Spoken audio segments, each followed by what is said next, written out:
نبی کریم صلی اللہ علیہ وسلم کا ارشاد حضرت عبداللہ ابن مسعود رضی اللہ تعالیٰ عنہ نقل کرتے ہیں، آپ نے فضائل صدقات میں دوسرے حصے میں سنا ہوگا، لا تزول قدم ابن آدم عند ربہ یوم القیامت حتی یسأل عن خمس، قیامت کے روز انسان کے قدم اللہ کے حضور سے ہٹ نہیں سکیں گے یہاں تک کہ اس کو 5 چیزوں کے متعلق پوچھا جائے گا۔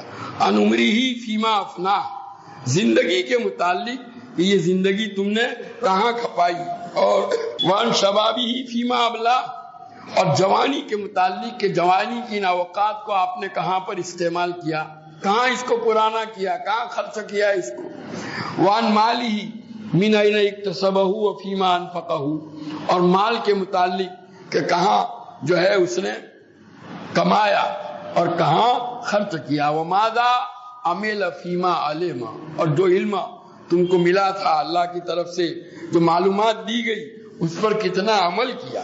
تو بہرحال یہ سارے سوالات قیامت کے روز ہوں گے، ان کا جواب دینا ہے۔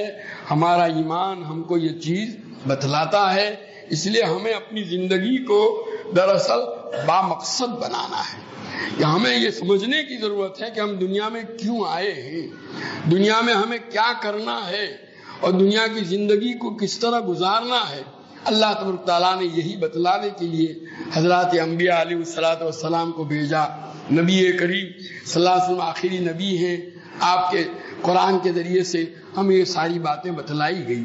ضرورت ہے کہ ہم ان چیزوں کو ہر وقت اپنے دل و دماغ میں مستحضر رکھ کر کے اپنی زندگی کو گزارنے کے لیے ایک لائحہ عمل ایسا بنائیں کہ ہماری زندگی کا کوئی لمحہ، کوئی گھڑی، کوئی وقت جو ہے ضائع اور برباد نہ ہو، بلکہ اللہ تبارک تعالیٰ جس طرح چاہتے ہیں اس طرح ہم اپنی زندگی کے اوقات کو گزاریں۔